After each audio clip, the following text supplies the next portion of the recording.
Assalamualaikum warahmatullahi wabarakatuh. Alhamdulillah, nahmaduhu wa nasta'inuhu wa nastaghfiruh.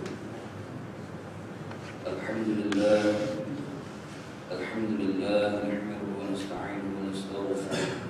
Wa na'udzu billahi min shururi anfusina wa min sayyiati a'malina. Man yahdihillahu fala mudilla lahu ومن يضلل فلا هادي له أشهد أن لا إله إلا الله وأشهد أن محمدا عبده ورسوله ثم كان من الذين آمنوا وتواصوا بالصبر وتواصوا بالمرحمة أولئك أصحاب الميمنة صدق الله العظيم. Dimuliakan dan pengusi dan puasa, ibu-ibu, bapak yang dirahmati Allah sekalian. Alhamdulillah, pertama dan selama-lamanya kita panjatkan kesyukuran kepada Allah kerana Allah masih lagi memilih dan mengizinkan kita memberikan peluang yang seterusnya ada hanya beberapa lagi, tetapi pasti di sana ada titik noktanya untuk kita bangun subuh dan menghirup udara. Dan masih lagi terdengar denyutan jantung, masih lagi tangan kita boleh bergerak, kaki kita boleh bergerak. Dan mudah-mudahan kita dalam hidup kita termasuk dalam golongan ayat yang kita baca tadi dalam solat kita, ulaika ashabul maimanah. Ketahuilah bahawa orang-orang yang beriman serta berusaha mengerjakan amal-amal, mereka lah golongan al-maimanah, iaitu golongan pihak kanan, iaitu yang akan mendapat peroleh syurga Allah. Walladzina kafaru bi ayatina hum ashabul mash'amah. Dan sebaliknya orang yang kufur ingkar akan ayat keterangan kami, mereka lah golongan kiri. Alaihim narun muqsadah, mereka ditimpakan azab neraka yang ditutup rapat supaya kuat bakarnya. Tuan-tuan dan puan yang dimuliakan, di dalam surah Al-Kahfi ayat 49 Allah mengingatkan kepada setiap insan, setiap kita tentang satu keadaan yang pasti kita akan lalui, yang mana Allah menyebutkan a'udzubillahi minasyaitonirrajim wa wudi'al kitab, dan diletakkan kitab catatan amalan. Fadaral mujrimin, lalu kalian melihat orang-orang yang berdosa, musyfiqina mimma fi, merasa ketakutan apa yang di dalamnya. Wa yaqulun, dan mereka berkata, ya wailatana, aduhai celaka kami, ma li hadzal kitab, kitab apakah ini, la yughadiru, tidak ada yang tertinggal, saghira wala kabira, yang sedikit, yang kecil ataupun yang besar, illa ahsaha, melainkan tercatat semuanya. Wa wajadu ma 'amilu hadira, dan mereka dapati semua apa yang telah mereka kerjakan tertulis. Wala yazlimu rabbuka ahada, dan Tuhanmu tidak menzalimi seorang jua pun. Surah Al-Kahfi ayat 49. Bagaimana Allah bagi tahu siap-siap dekat kita akan tengok nanti golongan yang mujrimun, iaitu golongan yang berdosa, yang bila diletakkan kitab catatan amalan dia akan rasa musyfiqina mimma fi, merasa ketakutan tentang apa yang ada di dalamnya, iaitu apa yang ada dalam kitab catatan amalan.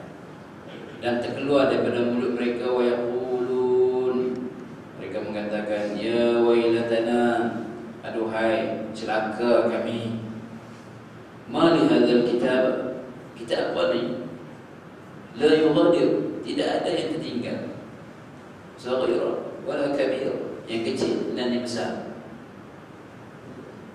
Allahu akbar. Ikut kita, sebab semua apa yang kita buat daripada umur kita balik sampai kita meninggal dunia, semuanya tercatat. Semuanya tercatat. Illa ahsaha, mereka tercatat semuanya. Wa wajadu ma 'amilu hadiran, dan mereka dapati semua yang telah mereka kerjakan tercatat. Inilah tuan-tuan, indahnya, bahagianya orang yang hidup dengan Al-Quran. Orang yang tiap hari dia baca Quran, dia pasti akan jumpa ayat-ayat yang macam ni. Dan bila terjumpa, lepas tu kita dalam adab kita membaca Al-Quran, kita kena tadabbur. Maksudnya kita kena renung makna dia, kita cuba faham dan cuba kita ambil pengajaran. Walaupun kita baca satu ayat, kadang-kadang kita baca satu ayat, kita buka tafsir, tengok, Masya Allah, 4-5 muka surat. Dan itu lebih baik daripada kita baca satu Quran. Ini kata Allah bin Abbas, lebih baik daripada kita baca tanpa kita tahu makna. Ya, sebab itulah masyarakat kita, orang baca Yasin tiap-tiap malam Jumaat, Masya Allah, baik, bagus. Jangan siapa-siapa lebih halal baca Quran. Tapi jangan itikad pula Yasin ni untuk malam Jumaat je. Malam Jumaat tak boleh baca surah lain, tu tak boleh. Ya. Tetapi kalau dia faham makna surah Yasin tu pun, subhanallah, tafsir surah Yasin tu, pernah tak tuan-tuan? Kita pernah mengkaji, melihat makna surah Yasin dan tafsir surah Yasin. Kalau dia faham yang tu pun, dia rasa gerun dapat dosa kepada Allah. Ya. Itulah hebatnya umat Nabi Muhammad SAW. Mukjizat terakhir yang baginda SAW tinggalkan kepada kita, iaitu Al-Quran. Kita nak tengok mukjizat yang lain, kita tak sempat. Kita nak tengok mukjizat keluarnya ayam daripada jari Nabi SAW dan sahabat-sahabat, ratusan tentera boleh ambil wudu daripada jari Nabi SAW. Kita tak sempat tengok. Kita nak tengok batang kurma menangis kerana rindu kepada Rasulullah SAW. Kita tak sempat. Kita nak tengok bagaimana makanan yang sedikit yang dimasak oleh Jabir bin Abdullah, yang dimasak oleh isteri dia untuk menjamu Nabi SAW di dalam peperangan, dalam persiapan tentera Islam mengorek balik dalam peperangan Khandaq. Sehingga Nabi panggil sahabat semua pergi makan, 2,000, 3,000 orang sahabat pergi makan. Semua boleh makan, walaupun hidangan itu sangat sedikit. Kita tak sempat. Tetapi yang kita sempat, yang Nabi SAW tinggalkan kepada kita ialah Al-Quran. Wa nunazzilu minal Quran ma huwa shifaa'un wa rahmatun lil mu'minin. Tinggalkan kepada Al-Quran sebagai syifa, penawar, penyembuh bagi orang mukmin. Tuan, Al-Quran yang ada kat kita, ada kat rumah kita, ada dalam almari, ada hebat, hebat. Belum kita bincang, kita buat hukum-hukum dalam Al-Quran. Ayat Quran itu sendiri hebat. Subhanallah, hebat. Sebab itulah Dr. Gary Miller, kalau tuan-tuan buka dalam buku dia di Amazing Quran, Dr. Gary Miller ni dia seorang pakar matematik dan juga seorang ahli teologi Kristian, iaitu ulama dalam agama Kristian pada tahun 1978 pertama dan dia masuk Islam. Ketika mana dia dihadiahkan dengan Quran terjemahan. Orang putih ramai masuk Islam dan mereka mengkaji Al-Quran, membaca kitab terjemahan Al-Quran. Kita orang Melayu ni, Quran ni jangan sentuh, yang tak ada wudu. Ialah benar tak ada wudu. Orang kakak je lagi. Memang baca Quran, letak potong tak boleh. Ini orang Melayu. Orang Melayu. Mesti orang Islam tak boleh masuk, tak boleh masuk. Oh, seolah-olah kita ni hebat sangat. Di UK, kalau kita tengok masjid mereka buat open day. Dia buat buka orang kafir boleh masuk tengok. Dan orang putih masuk Islam di atas kefahaman. Yang Dr. Gary Miller orang bagi hadiah kat dia Quran terjemahan. Bila dia buka, dia baca dan dia tulis, dia kata bila dia baca Quran terjemahan, seperkara yang mewujudkan golongan bukan Islam selepas mereka mengkaji Al-Quran, adalah ia tidak seperti apa yang mereka jangkakan. Bagi mereka jangka Quran ini adalah sebuah kitab tua yang datang daripada padang pasir yang berumur lebih kurang 14 abad, yang justru pasti ianya akan menceritakan tentang keadaan padang pasir, cerita tentang macam mana nak belah unta, cerita macam mana nak belah kambing. Tiba-tiba bila kami mengkaji Al-Quran, kami dapati Quran tidak seperti itu. Quran dia saintis juga, dapat dikaji secara saintifik, kerana ia mengutarakan sesuatu yang tidak diutarakan oleh kitab-kitab agama lain. Malah Al-Quran mampu menyambut cabaran ahli-ahli sains. 1400 lebih sudah berlalu, dan tidak ada sesiapa pun yang mampu membuktikan mana-mana ayat di dalam Al-Quran adalah palsu. Subhanallah. Kita ada senjata tu, malangnya kita tak guna. Orang Islam dah ini tak guna. Kita syukur di Brunei terlepas nak buat syariah, nak laksanakan syariah.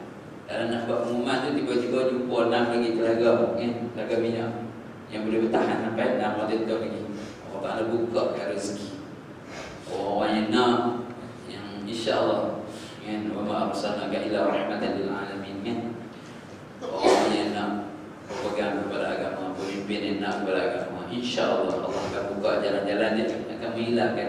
Macam sekarang ni tuan-tuan takut tengok kan barang-barang naik. Tuan-tuan duduk sini tak kuala orang kaya ni, sampai tengok orang lain kan. Jadi kembali kepada Al-Quran, insya-Allah kita selamat juga. Malah ini kita boleh guna Quran yang kita kata tadi, wa nunazzilu minal Quran ma huwa shifa. Quran shifa bernama. Kita dalam syariat Melayu ni dia banyak gangguan kadang-kadang kan. Sangka lah sihir ni biasa lah mainan orang Melayu kan. Kadang-kadang sebenarnya kita boleh berubat sendiri. Kita cari ayat-ayat ruqyah, kita amalkan ni. Kita amalkan. Sebagai contoh lah di antaranya ayat yang bagus kan. Kadang-kadang dalam surah Asy-Syu'ara ayat 130. Kadang-kadang kita lemah pada badan kan. Ataupun tegur saya sebut orang yang kena stroke kan. Kita bangun-bangun pagi nak gosok gigi, tiba-tiba lebih sebelah. Cepat-cepat katong tepuk sebelah dada ni. Sebab tu Raja Syaitan dia bagi blok kita punya saluran darah sambil kita baca wa iza batashtum jabbarin, wa iza batashtum jabbarin, surah Syu'ara ayat 130 ya. Lepas kita lengur-lengur kaki kan, suruh nak picit, suruh nak katong lagi dah kan, sambil baca wa iza batashtum jabbarin kan. Kita tak kira lagi Fatihah kan. Fatihah paling bawah kan. Pengalaman saya sikit sebanyak lah, bukan banyak pun kan, sekali-sekala aja kan. Terserempak dengan pelajar yang kena histeria dan sebagainya kan. Dia menjerit ni tuan-tuan. Dia menjerit, kita semua ni kena ada knowledge tu, perubatan Islam. Kita supaya kita perubatan Islam juga apa, tu bila orang boleh jumpa tok pun siap. Dia lah tu kan. Lagi hebat Al-Quran ni hebat. Kita bawa dia kuliah matematik ni kan, alam kan. Kata budak ni, cikgu, ada budak histeria ni, buat apa dia? Kita ni kalau ingat, dia agak-agak ni berjalan sikit. Bila dia kita ni. Kat sebelah malam kan ni kan. Dia tiga kita tuan dengan tiga dia. Tak pernah keluar kan. Takut yang kita tiga ni kita orang kat sama kan. Tanya keluar lah kan. Biasa mainan jin lah kan. Jin ni ada jin Islam, ada jin kafir. Kita keluar lah. Cepet keluar kan. Salah kata dia bang, aku tak mau keluar kan. Dia pun kacau aku kan. Manusia ada satu perangai juga kan. Jin bila masuk, disebabkan 3 faktor. Tak mau hantar ya. Ini leceh sikit. Hak kedua, manusia dia kacau dia ya. Maghrib student terjun dalam kolam ni, anak-anak dia lebih ingat dia tempat dia, kita pergi kacau. Atau yang ketiga memang jin jahat yang nak kacau kita ya. dia kan. Dia bilang kesian ni. Takutlah ke Allah. Jadi peringatan. Takutlah ke Allah. Takut ke Allah. Tak mau.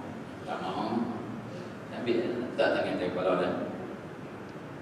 Baca Fatihah. Beginian ke Allah. Kesian. Kain sakit ni. Ini penting tu. Ikhlas tu. Ikhlas kena ada. Kan? Syaitan tak takut ke orang yang hafal walaupun satu Quran. Tapi syaitan takut ke orang ikhlas.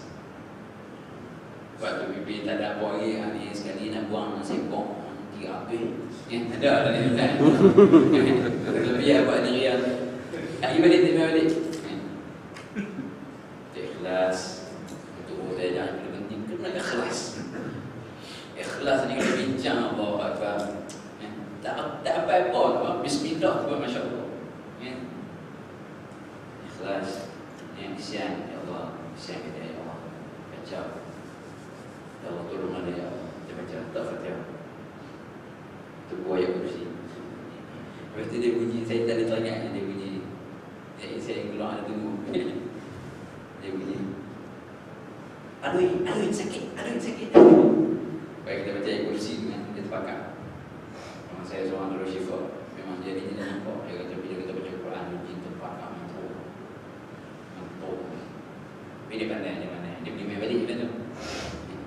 Lepas tu kita sendiri kena buat. Lepas tu dah tuan-tuan kalau ada gangguan sihir dan sebagainya, kita baca ayat ruqyah satu lagi ubat dia, iaitu La ilaha illallah 1000 kali sehari. Dia nak kenal senang, nak buang cukup payah dan jangan putus asa. Dia ngajak perbuatan Islam. Dia nak kenal senang, tetapi nak buang payah. Kawan saya seorang, dia hafiz, dia doa ubat orang dengan ayat Quran. Isteri dia doktor, dia ubat 2 tahun. Oh boleh. Dan dengan sebab fitrah ni. Tapi yang penting Allah, kita kena ingat bila kita diuji itu, maksudnya Allah nak kita dekat dengan Allah. Yang lagi tak baik sebenarnya Allah nak kita dekat. Selalu zikir, selalu baca ayat Quran. La ilaha illallah. Sebab la ilaha illallah ni dia ada jin yang lari dalam lawak. La ilaha illallah dia lari ke dalam lawak. Jadi dia akan bertembung dengan jin tu. Allah lupa nama. Jadi la ilaha illallah bertembung dengan jin tu. Siapa agak-agak tuan-tuan yang akan menang, ya? Dia takkan selesa dengan badan kita. Kalau kita la ilaha illallah dengan makna, dengan yakin, insya-Allah 1000 kali sehari akan memberikan kepada kita kekuatan. Balik pada tadi bila kita baca kursi tu, dia kata jin jawab, aduh sakit. Tak boleh kita keluar. Lepas tu kita buat ikut dia lah. Tu kena ada pendinding juga lah. Kita nak rawat orang ni. Dan ada pendinding yang senang kita pulang ke Falak. Sebelum kita nak pergi baca apa? Minta baca pulang Falak ni. Minta Allah berhara kita. Minta Allah. Ataupun Amanah Rasul bima unzila ilaihi sampai habis. Ataupun Bismillahirrahmanirrahim la yadurru ma'a ismihi syai'un fil ardi wa la fis samaa wa huwas samiul 'alim. Ada nama surat. Minta Allah lindung kita. Ataupun ambil baca ayat kursi, apa tangan tuan, tiup. Baca ayat kursi, tiup kat tapak tangan dan sapu sampai kepada lindung. Lindung sebab dia akan attack. Lepas tu orang kadang sengaja rawat yang tak pandai pergi rawat dulu kan. Pasal dia dahsyat. Dia pandai. Jadi kita kena ingat Allah Ta'ala lagi pandai dan lagi hebat daripada dia. Itulah sedikit tu tentang bacaan Quran. Bagaimana hebat kan? Belum kita laksanakan lagi syariat Allah kan? Yang pasti Allah Ta'ala yang maha bijaksana, yang menciptakan kita berturut, lagi dahsyat. Allah bulan depan kita cerita pula macam mana orang yang kena kecil manis, apa ubatnya kan? Tuan dan saya muliakan, InsyaAllah kita sambung sirah kita bulan lepas pada 24 bulan 11. Maaf minggu lepas bila ikut jalan saya minggu lepas bila ada di KLIA saya tak sempat. Tuan-tuan puan yang saya muliakan, kita dah bincang habis tentang Yahudi Bani Qainuqa, dan juga kita dah tengok peperangan sawit, bagaimana Abu Sufyan untuk melepaskan nazar dia. Dia kumpul 200 orang musyrikin, dia datang attack Madinah sebagai bentuk bela di atas kekalahan tentera Quraisy di dalam peperangan Badar. Walaupun sebenarnya dia tak attack pun, ya, dia dah masuk sekeratnya, sepadannya, dan berjaya membunuh 2 orang petani Islam. Lepas dia takut, dia lari balik, ya, lari balik bertababuk habis. Sawit yang dibawa tu, iaitu sawit pada gandum yang digoreng, kemudian ditumbuk halus sehingga pecah menjadi kecil-kecil untuk menjadi makanan tentera Quraisy. Lari takut sebab dia, bila dia bunuh banyak 2 orang sahabat petani Islam, Allah Ta'ala campurkan dalam hati Abu Sufyan rasa takut Rasulullah akan membalas dendam, Rasulullah akan menuntut bela di atas kematian sahabat. Maka dia pun lari balik, dia ajak kepada lari balik. Yang penting dia sampai ke Madinah, dia dah memenuhi nazar dia. Sebab nazar dia selama beberapa bulan dia tidak boleh bersama dengan isteri dia, tak boleh mandi dan sebagainya.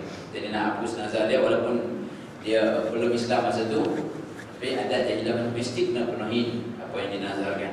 Jadi dia main dan dia berjaya balik, dan Nabi Muhammad kejar tak dapat. Seorang lagi tuan-tuan, malam ni pagi ni insya-Allah kita akan sambung. Dah habis dah baca Qur'an dan pengamanan dengan Rasulullah. Dia cerita Bani Nadir pula. Bani Nadir. Sebelum kita cerita detail Bani Nadir ni, kita nak cerita bagaimana seorang manusia daripada Bani Nadir, ketua, salah seorang daripada ketua Bani Nadir yang cukup jahat, yang namanya Ka'ab bin Al-Ashraf. Ka'ab bin Al-Ashraf. Tuan-tuan, apabila tentera Quraisy kalah teruk di dalam peperangan Badar, maka orang Yahudi yang berada di Madinah rasa sangat sedih di atas kekalahan yang menimpa rakan mereka yang menentang Rasulullah. Kerana mereka harap sangat-sangat, Yahudi ini harap sangat-sangat dalam peperangan Badar Nabi terbunuh. Tengok-tengok, bukan terbunuh, tetapi tentera Islam menang pula. Dan Quraisy lari lintang bukang, 70 orang mereka mati, 70 orang mereka berjaya ditawan. Kerana Yahudi ini sangat simpati kepada Quraisy yang kalah di dalam peperangan Badar, maka salah seorang pemimpin mereka yang kita sebut tadi, Ka'ab bin Al-Ashraf, berangkat pergi ke Mekah. Ka'ab bin Al-Ashraf ni, dia ni seorang penyair yang sangat hebat, penyair Yahudi sangat hebat. Dan dia ni seorang yang sangat banyak harta. Dan dengan kekayaan, dengan harta yang dia ada, Ka'ab bin Al-Ashraf ni, dia telah membeli iman para pendeta Yahudi demi untuk kepentingan peribadi dia. Ini jahat Ka'ab bin Al-Ashraf ni. Sebenarnya bila Nabi SAW sampai di Madinah, pendeta-pendeta Yahudi dah tahu lah itu Nabi akhir zaman. Dalam kitab mereka dah sebut dah very details. Dan ramai yang nak masuk Islam sebenarnya, tetapi mereka telah dibeli oleh Ka'ab bin Al-Ashraf. Jahat. Di dalam riwayat sebutkan ketika Nabi SAW sampai di Madinah, Ka'ab bin Al-Ashraf panggil himpun pendeta-pendeta Yahudi, dan kemudian Ka'ab yang memang terkenal seorang yang dermawan juga, yang sebelum itu sentiasa memberi bantuan kepada pendeta-pendeta, ustaz-ustaz Yahudi yang miskin-miskin, Ka'ab yang telah bagi bantuan. Dia himpun, bila Nabi sampai, dia himpun pendeta Yahudi, dia tanya, bagaimana pendapat tuan-tuan tentang orang yang baru sampai ni? Maka pendeta-pendeta Yahudi itu menjawab, itulah dia orang yang kita nanti-nantikan selama ini. Sifat-sifat dia sesuai dengan apa yang tercatat dalam kitab kita dan seperti apa yang kita tahu sebelum ini. Dia adalah Rasul akhir zaman. Itu jawapan pendeta Yahudi. Ka'ab bila dengar jawapannya tu, oh, saya tak mau jawab macam tu. Saya tak mau jawab macam tu. Nanti dia kata, aku tak mau jawab macam tu. Maka sebab Ka'ab tak boleh terima, dia tak boleh terima dia terpaksa menjadi pengikut seorang Arab Quraisy, dan dia sekali-kali tidak boleh bernabikan seorang nabi daripada bangsa Arab sebab dia Yahudi. Tapi Ka'ab bin Ashraf dia bukanlah Yahudi ni, dia hanyalah Yahudi daripada sebelah mak dia, Arab. Maka Ka'ab bin Ashraf kata dekat penitah-penitah Yahudi, aku dah bagi kat kau banyak dah, dan aku jarang nak bagi lagi, tapi nampak gayanya aku terpaksa stop dulu sebab apa punya jawapan tak apa-apa dah ni. Tuan panggil ni sampai sekarang ibadah, sampai sekarang ibadah. Maka penitah-penitah Yahudi pun lepas tu langsung baliklah lagi nak sedih pasal tak dapat bantuan. Lalu pergi dapat, lalu pergi pastikan akan bagi. 3 kali tak dapat. Pasal apa? Pasal jawapan yang penitah Yahudi bagi bercanggah dengan apa yang Ka'ab nak. Dia nak jawapan macam dia nak. Maka beberapa hari kemudian penitah-penitah Yahudi tadi ni mai balik jumpa Ka'ab. Dia bagi cakap Ka'ab, wahai Ka'ab, sesungguhnya keterangan yang kami bagi kepada Tuhan hari itu, uang kami cek habis-habis. Setelah kami periksa dengan teliti, ternyata tak benar. Dia bukanlah Nabi akhir zaman. Oh, dia panggil penitah Yahudi itu. Panggil penitah Yahudi yang boleh dijual beli. Ini ada golongan ulama yang menjadi cukup berbahaya. Ini yang cukup bahaya tak? Yang boleh dijual beli dengan RM dan sebagainya. Habis empat lagi bantuan sebagainya, tak kata apa, tak tegurlah kemungkaran sebagai kemungkaran. Tunggu pada Allah. Bila Ka'ab bin Ashraf dengar Yahudi ni sebut, penitah-penitah Yahudi ni sebut dekat dia, Hakman itu bukan kami silap, kami silap. Maka Ka'ab bin Ashraf rasa sangat gembira. Tahu dia ambil dia bagi bantuan dia. Yahudi ni kembali, alhamdulillah selamat. Selamat kepada Allah. Ka'ab bin Ashraf ni untuk menunjukkan dia simpati kepada Quraisy, dia pergi ke Mekah. Dia pergi ke Mekah, dia menumpang di rumah seorang orang Mekah nama dia Al-Muttalib bin Abu Wala'. Dia menumpang di rumah ni. Dia pergi ke Mekah dengan satu tujuan apa? Pertama, nak bagi semangat kepada orang Mekah yang telah tewas, nak tunjuk simpati dah. Yang kedua, dia mengalunkan syair dia yang cukup berbahaya. Zaman tu tuan-tuan, syair ni cukup bahaya. Syair ni senjata. Apa yang dia buat? Dia bersyair. Yang pertama, dia menghina, mencaci maki Nabi SAW. Yang kedua, dalam syair Ka'ab bin Al-Ashraf ni, dia mencabul kehormatan wanita-wanita Islam. Dan yang ketiga, dalam syair dia menaikkan semangat Quraisy untuk bangun kembali untuk menentang Rasulullah SAW di Madinah. Ini konten syair dia, dan dia seorang penyair yang sangat hebat. Syair Ka'ab bin Al-Ashraf ni tuan-tuan, bahaya tak bahaya? Pasal tu syair memang boleh mempengaruhi orang. Syair Ka'ab bin Al-Ashraf hidup di Mekah ni, akhirnya syair ni sampai ke Madinah. Orang bawa syair sampai ke Madinah. Walaupun dia duduk di Mekah, dia pergi ziarah, bagi semangat dekat orang Quraisy. Bila sampai saja di Madinah, Nabi dah patah. Nabi SAW agakkan sahabat baginda yang paling hebat dalam bab bersyair juga, untuk menjawab syair Ka'ab bin Al-Ashraf. Sahabat dia tu kan, sahabat Nabi yang hebat dalam bab syair ni. Kalau dalam peperangan Mu'tah, yang paling memperang yang ketiga, Allah bin Rawah untuk penyair Nabi yang hebat. Tapi sahabat yang paling top dalam bab syair ni, dalam nak menjawab syair, Hasan bin Sabit radhiyallahu anhu. Sahabat-sahabat ni dia masing-masing ada kelebihan dia masing-masing. Hasan bin Sabit macam kita cerita tu kan, walaupun dia hebat dalam bab syair dengan tidak sedikit pun mencela, merendahkan sahabat, tapi dalam peperangan Khandaq dia tak boleh tengok darah. Sebab tu dalam peperangan Khandaq, ketika mana tentera Islam duduk di perbatasan, Ka'ab ni Hasan bin Sabit dia duduk sekali dengan kemah orang perempuan, orang tua, kanak-kanak tak boleh berperang. Hanya Nabi suruh duduk dekat perkampungan Bani Quraisyah. Hasan bin Sabit kan, dia cerita macam mana mai Yahudi nak mengkhianati, 7 orang Yahudi nak mengkhianati, dan seorang mai nak ceroboh kubur kemah yang Nabi buat untuk wanita, untuk isteri sahabat, untuk kanak-kanak, nak main ceroboh. Dalam kemah tu semua orang buat, semua kena, kecuali yang sahabat-sahabat ada sekali. Sebab dia tak ada tengok darah. Tiba-tiba mak nakkan Nabi. Kata kat sahabat-sahabat, nampak tu Yahudi rumah. Ni ambil pedang, potong kepala dia.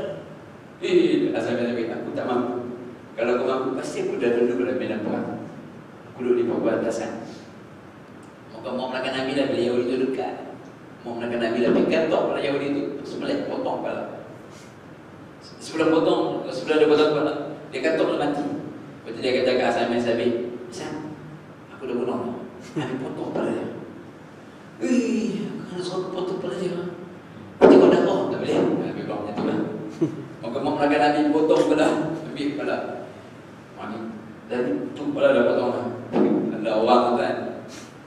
Dari hantar kepala Yahudi ni pergi ke kawan dia supaya kawan dia takut. Aku tak mampu. Ambil pakaian dia. Mau menakan Nabi kata, ambil pakaian. Tak boleh. Mau menakan Nabi lah. Ambil kepala tahu kat Yahudi. Nama orang lagi dah ada kalau dia tahu. Nah Yahudi ni bila tengok dia kepala, rakyat mereka tercabut lah. Pakai lari.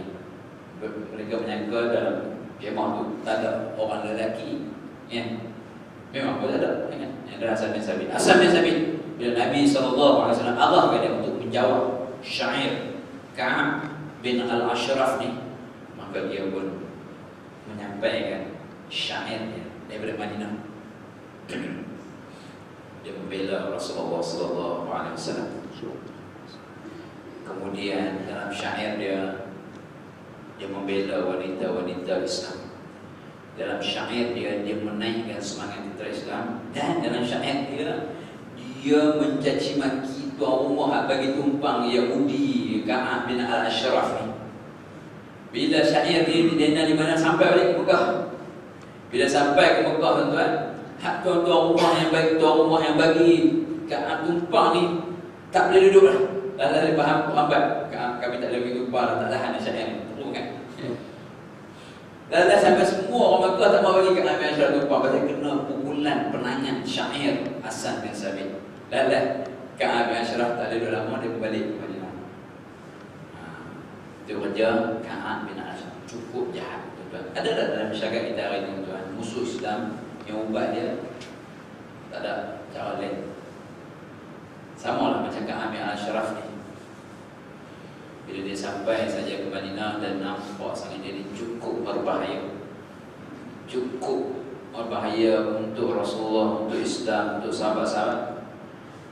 Maka Nabi SAW himpun sahabat-sahabat. Nabi tanya, siapa di antara hamba yang sanggup menghadapi Ka'ab bin Al-Ashraf yang telah menyakiti Allah dan Rasulnya?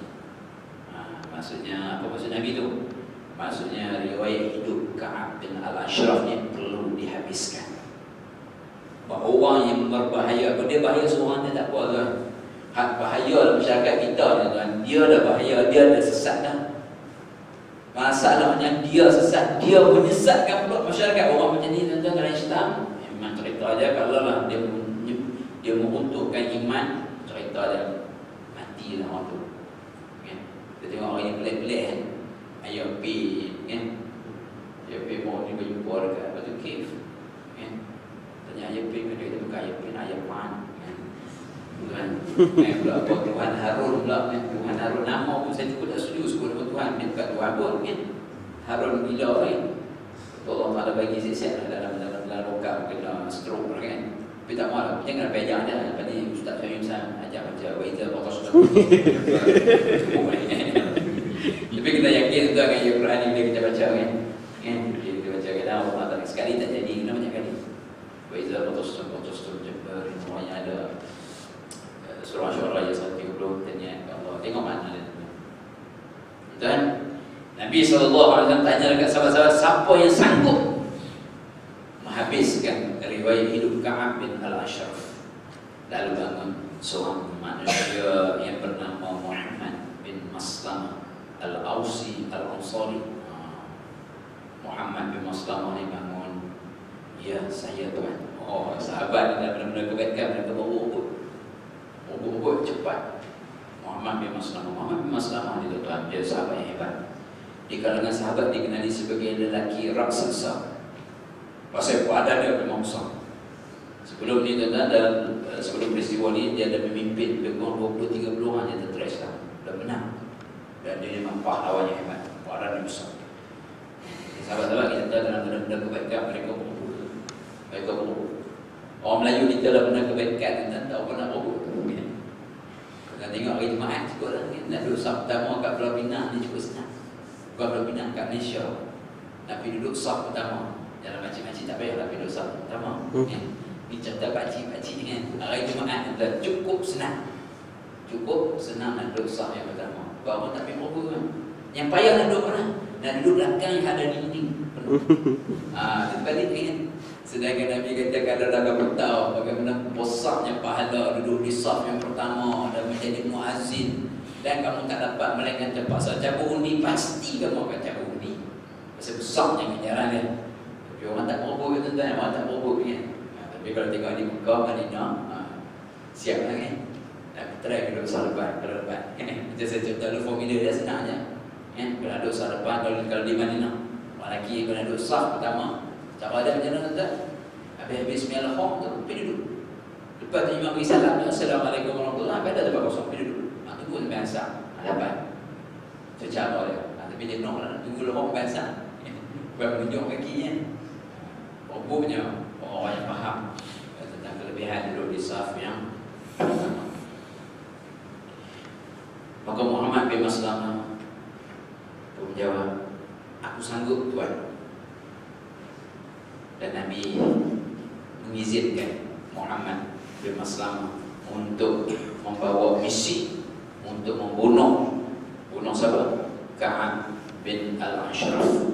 Dan Nabi SAW suruh Muhammad bin Maslamah ni berunding dengan Sa'ad bin Mu'az dalam usaha untuk menghapuskan riwayat hidup Ka'ab bin Al-Ashraf yang cukup berbahaya untuk Islam. Pasal apa Nabi suruh berunding dengan Sa'ad bin Mu'az ni tuan-tuan? Sebab Sa'ad bin Mu'az ni dia baik dengan Yahudi bin Nadir. Maka Muhammad bin Maslamah apabila dia menyanggupi tugas tu untuk membunuh pemimpin Yahudi yang bernama Ka'ab bin Al-Ashraf ni, maka dia balik, dia berfikir dan dia terasa berat dengan dia. Sebab nak membunuh Ka'ab bin Al-Ashraf ni bukan senang. Sebab dia duduk di perkampungan Yahudi yang dikelilingi Yahudi dalam kubu. Dia orang yang hebat, orang besar, orang jaga. Dan Muhammad bin Maslamah ni bila dia fikir balik, 3 hari 3 malam Muhammad bin Maslamah ni dia tak makan dan tak boleh tidur. Dia takut dia tidak dapat memenuhi janji dia kepada Rasulullah untuk membunuh Ka'ab bin Al-Ashraf. Akhirnya tuan-tuan, Nabi SAW dapat tahu ya, sahabat sanggup dibunuh ni pun bila fikir balik, dia fikir 3 hari 3 malam tak makan, tak minum, tak tidur. Akhirnya Nabi dapat tahu dan Nabi panggil Muhammad bin Maslamah. Nabi dapat tahu bahawa Muhammad bin Maslamah tengah susah hati, takut dia tak boleh nak buat.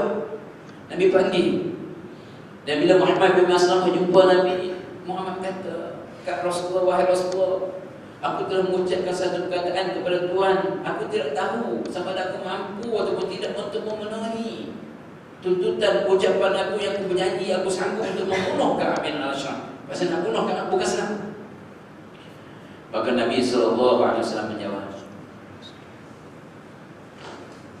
Nabi jawab, sekiranya Muhammad kamu gagal membunuh Ka'ab bin Al-Ashraf seperti mana yang kamu janji kepada aku, kamu tidak berdosa, wahai Muhammad bin Maslamah. Sesungguhnya kerja kamu hanya berusaha sehabis daya. Yang nak menentukan berjaya tapi tidak buat. Kita dalam masyarakat kita sama juga tuan-tuan, kadang-kadang kita tengok adik-beradik kita hak tak semayang, hak tak tutup orang kan? Hak yang melanggar, hak yang tak yakin dengan syariat Allah. Kita ni punya lagu pujuk, kita punya lagu kita tak boleh cara lembut, cara kasar, tak boleh cara kasar, cara lembut balik. Maka dia berubah, tapi tak berubah. Kerja bila tuan selesai, Allah tak tanya. Hasil Allah Ta'ala tak tanya. Allah tanya, apa buat tu? Nampak apa? Sebab itulah Syekh Amjad Al-Zahawi, seorang ulama yang hidup dengan sezaman sahabat Nabi sebut dunia Islam pada hari ini sedang terbakar. Dunia Islam pada hari ini tuan-tuan, ini sekarang kita hidup dalam keadaan Islam sedang terbakar. Dan berkewajiban bagi setiap kita untuk mengambil walaupun setitis air untuk memadamkan. Allah Ta'ala katanya kita ambil ayat. Kita ambil tuan-tuan untuk memadamkan. Keadaan masyarakat kita hari ini jahil yang tolak Al-Quran, yang buat maksiat. Lepas tu kita tak boleh, kita ada seorang baik. Tak ada istilah kita ada soleh. Kita soleh dan muslih. Kita membaikkan orang lain. Itu dia Islam. Itu dia yang dibawa oleh Rasulullah SAW. Tak boleh kita ada sampai waktu main kemain tu. Jiran nak buat apa ke, nak buat kalau kampung kita nak buat maksiat. Itu apa lah. Aku cara jaga maksiat. No. Esok ni orang-orang yang kita tak tegur. Esok ni tuan-tuan, dia akan klaim ke Allah ni, dia ni pergi semayang rajin, tapi dia tak pernah bagi tahu pun kat kami. Maka akhir kita sama-sama akan diheret. Tuan-tuan jangan buat main. Jangan nampak Islam ni hanya kita main semayang je. Dia ada tugas yang paling penting tuan-tuan. Dalam Quran dia sebut. Apa dia tuan-tuan? Dakwah wal takum minkum ummatun yad'una ilal khair. Dalam hadis yang lain Nabi kata apa? Man ra'a minkum munkaran falyughayyirhu bi yadihi. Baik hadis tu. Siapa-siapa digunakan lima man. Siapa yang kerja besar dia tahu man yang dia bukan Ustaz Azman. Man ni sesiapa sahaja. Ni yang kita semua kena. Yang melihat kemungkaran adalah ubah dengan tangan. Tak mampu dengan tangan, dengan lidah. Tak mampu dengan lidah, dengan hati. Dengan hati adalah selemah-lemah iman. Dari lain, kalau dengan hati pun tak ingkar, dia tak ada iman. Ini tanggungjawabnya. Ini tugas utama para rasul, para nabi diutuskan Nabi. Dakwah tuan-tuan. Kita kena buat tuan-tuan. Kita kena buat. Anak kita, isteri kita, jiran-jiran kita datang semayang. Jangan kita pegang mikrofon pula pasang kat rumah ni. Wahai jiran-jiran pun semua. Dia kata kenal teknik dia kan, kita ziarah dia, kita bagi hadiah. Yang lepas tu sunat kita ziarah orang sakit tuan. Nah orang sakit ni dia ada ubat paling bagus untuk kita injek jarum masuk. Pakcik insya-Allah nampak tak nak baik dah kan. Pakcik amal zikir ni ya Allah ni banyak insya-Allah sembahyang dia gua macam mana. Dalam belajar orang sakit kita kena jangan lama-lama ziarah orang sakit kan.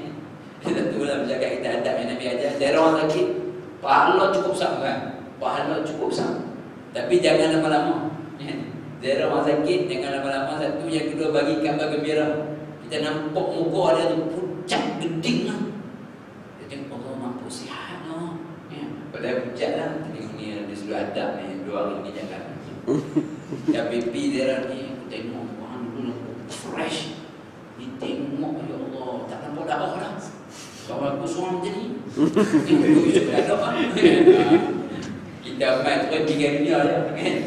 Yang adab Islam kan kita bergembira kita ziarah ni. Dan jiran kita bawa rumah tak semayang. Kita tak jaga tuan-tuan kan. Saya pernah satu. Saya sebut begini belakang adalah di satu tempat lah. Jiran lah. Jiran di satu tempat yang saya pernah duduk. Saya duduk dekat ni lah. Dan tak nampak muka kat masjid. Tak nampak muka kat masjid. Anak nak kahwin kan. Dia nak kahwin dah cari orang mencari rumah siapa. Orang masjid tapi kan.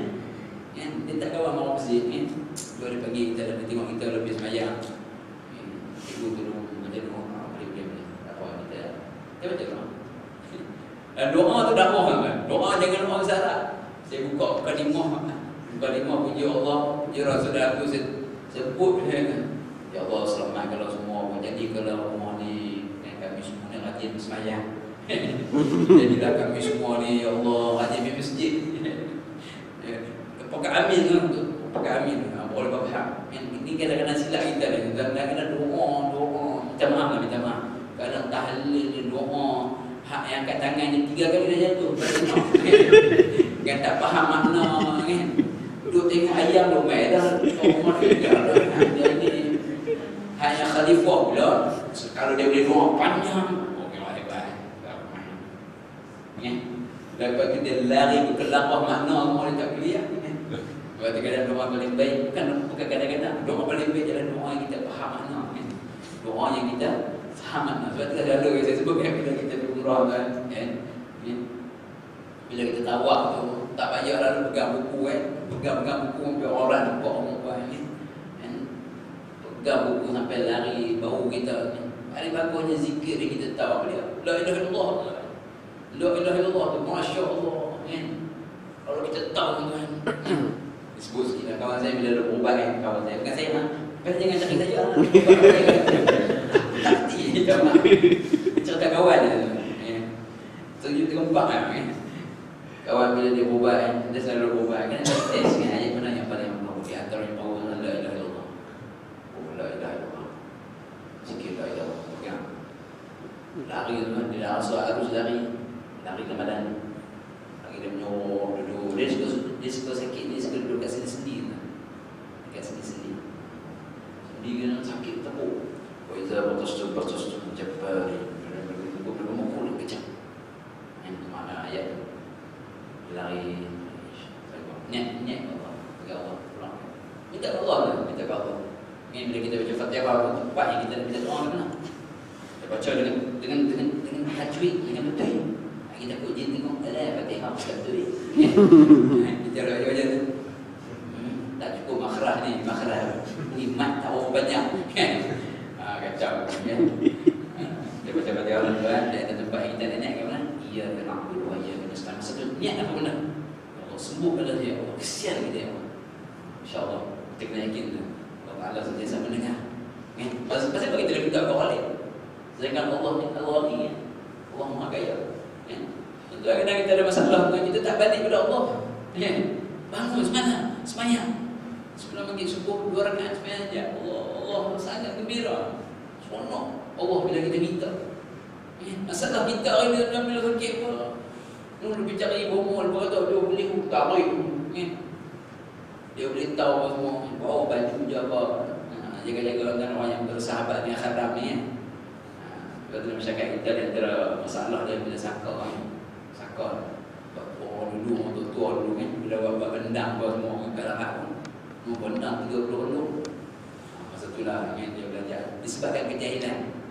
Dia bersahabat kan, yang kita bagi hantu raya kan. Apa sangka lah hantu raya pun dia apa semua kan. Cerita banyak lagi, cerita lain pula kan. Kita balik kepada Muhammad bin Maslamah ni tuan-tuan. Kita dah jumpa Rasulullah bagi semangat kan dia, bahawa kita hanya disuruh berusaha. Hasil Allah Ta'ala akan tentukan.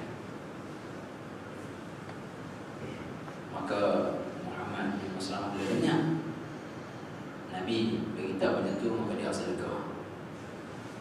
Maka dia pun pergi sekali lagi berjumpa dengan Sa'ad bin Mu'az. Maka Sa'ad bin Mu'az bagi idea dekat dia macam mana nak masuk ke perkampungan, macam mana nak pergi berjumpa dengan Ka'ab bin Al-Ashraf ni. Sa'ad bin Mu'az bagi idea kat dia supaya dia berpura-pura meminta kepada Yahudi tu, kepada Ka'ab bin Al-Ashraf untuk meminjam beberapa gantang gandum.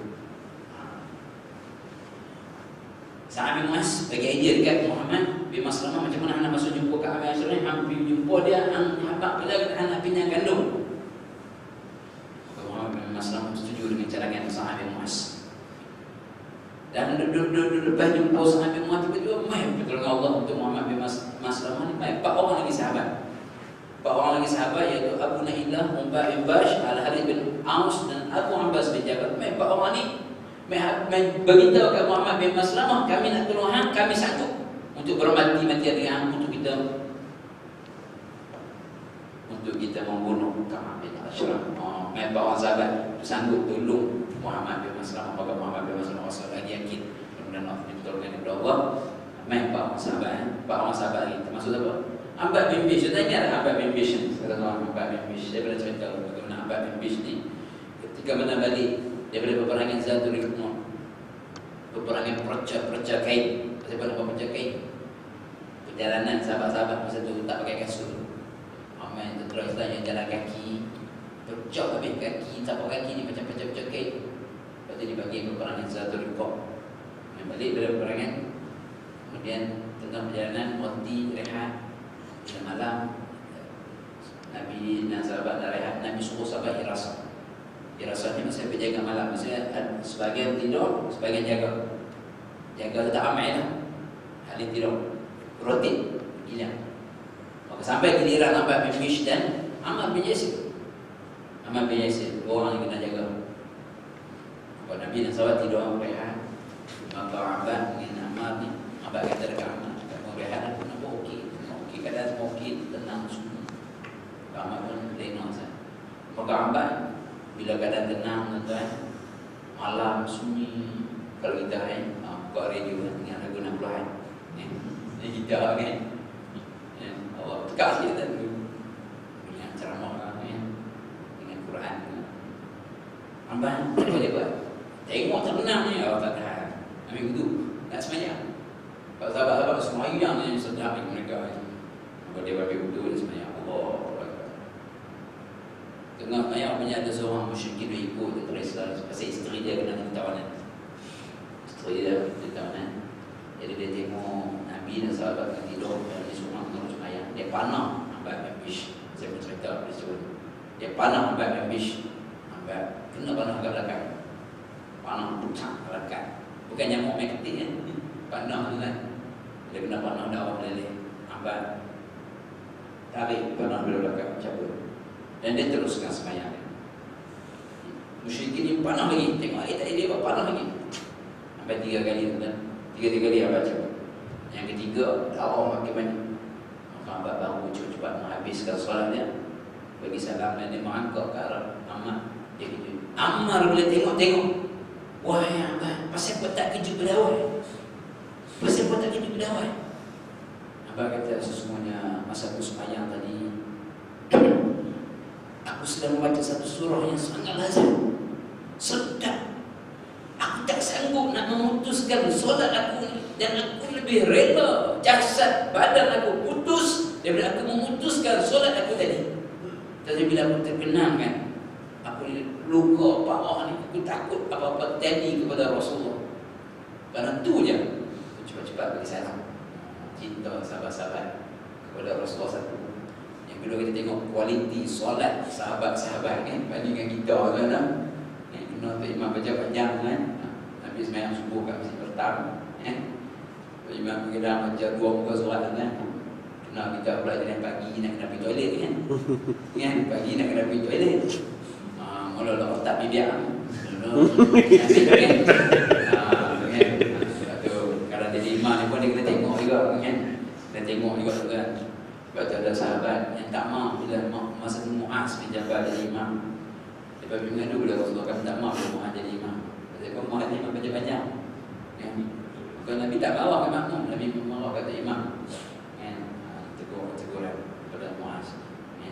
Jadi imam ni kena tengok-tengok lah juga kan. Bila saya balik ke rumah saya kan, jangan tengok ramai tu tuan-tuan nak diri pun jangan tegak ni kan. Kita pergi baca surah tu dia kan. 2 muka surat kan. Kali-kali belakang tengok orang tu terlentang. Baca minit pagi yasiru wala tu'assir. Mudah kan. Jangan bagi susah. Jangan bagi susah tuan-tuan kan. Jangan bagi susah. Bila jadi imam baca panjang ni, bila balik di rumah kan, baca khutbah lah. Hak tu tuan-tuan di antara tanda-tanda yang kita nak kena jaga tuan-tuan, ikhlas. Ikhlas ni kita baca depan orang ramai macam tu. Lagi belakang orang semua kita baca ikhlas. Itu di antara tanda ikhlas yang kita nak kena jaga juga. Kalau saya tuju orang sini, masya-Allah saya tengok banyak orang tu juga.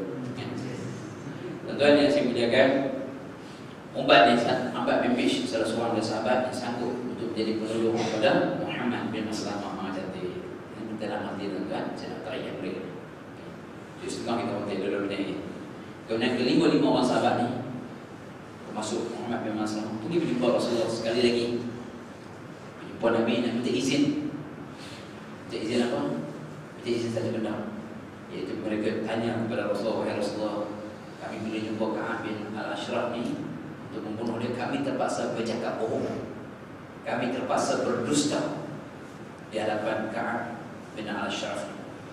Tapi mereka tak minta apa benda perkataan dusta yang mereka nak ucap kepada Ka'ab bin Al-Ashraf. Ini misi tengah perang. Kita ada tengah perang musuh Islam ni kan. Musuh Islam. Nabi SAW seorang manusia yang bijaksana, faham. Apa jawab baginda? Katakanlah apa saja yang kamu nak ucapkan dalam keadaan seperti ini. Apa-apa saja perkataan yang kamu ucapkan adalah halal. Islam tipu dibolehkan dalam 3 keadaan. Pertama adalah perang, 3 perang. Nakal Islam tak stabil. Yahudi musuh dia dalam perang. Satu perang. 3 kali ni Yahudi bohong kan. Satu perang. Yang kedua, kita nak menghubungkan silaturahim antara dua kawan kita yang bergaduh. Kan? Boleh nipu. Kita kata jumpa Pak Mat dengan Pak Lok bergaduh. Kita minta Pak Mat, kita kata Pak Mat, Pak Lok dia kata, oh minta maaf kalau ada nama Pak Mat, Pak Lok. Jadilah John dengan mutus Ami. Dua-dua ni biar Allah. John biar Allah, mutus Ami pun biar Allah. Kita pergi jumpa Pak Cik John. Cik John, Pak Cik John tu sebenarnya dia menyesal. Dia buat apa yang dia buat. Padahal Pak Cik pun tak menyesal pun. Dia rasa sadar. Saya tengok dia sadar dulu. Bila saya tanya dia kata dia menyesal apa dia buat kat Pak Cik John. Yang benar kita berhubung je. Pak Cik John kan, aku pun rasa macam tu juga. Kadang dengan sebab-sebab kita berhubung ni, kita berjaya menamaikan mereka. Itu diharuskan. Yang kedua. Yang ketiga, tipu dalam hubungan suami isteri. Boleh tipu lah. Bini kita masak kan. Masak tak sedap pun. Bini tanya, abang sedap tak? Ya Allah, sepanjang hidup lah. Inilah masakan yang paling sedap. Allah ni kembang dengan tak kira ni 3 cm. Net ni dalam mengiyaratkan hubungan suami isteri kan, sama juga lah kan. Yang bini dah pakai baju lah ke rumah. Cantik. Ya Allah cantiknya kan. Dalam pada hati ya Allah tengok macam tepung-tepung kan. Macam Cina hat tu berlakon nampak wayang berjalan tu kan. Yang dia make up kan. Cakap je lah dia kan. Ini tipu yang dibenarkan. Sama juga dalam konteks ni Nabi mengizinkan. Sebab apa-apa dengan musuh kan. Jadi tuan, saya rasa saya berhenti dekat tu kan. Dan tengok misi ni berjaya atau tidak kan. Misi ke, nak pakai nurse ke, tak tahu lah. InsyaAllah tuan, bulan depan Allah Ta'ala panjangkan umur kita pun tahun depan InsyaAllah kita akan sambung lagi tuan. Bagaimana Muhammad bin Maslamah dengan sahabat-sahabatnya mengatur strategi dan bukan senang membunuh Ka'ab bin Ashraf. Sebab kita sikit ini untuk nampak Ka'ab bin Ashraf. Rupanya dia mengamalkan ilmu kebal. Tikam tak lulus. Macam mana Muhammad bin Maslamah nak menghabiskan riwayatnya.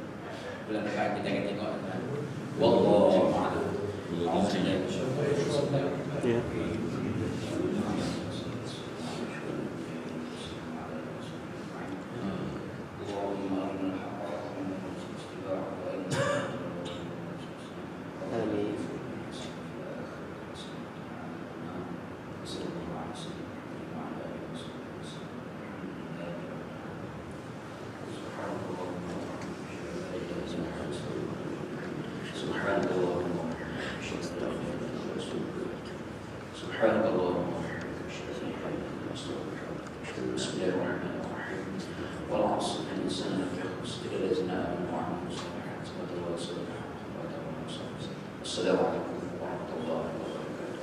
Waalaikumsalam.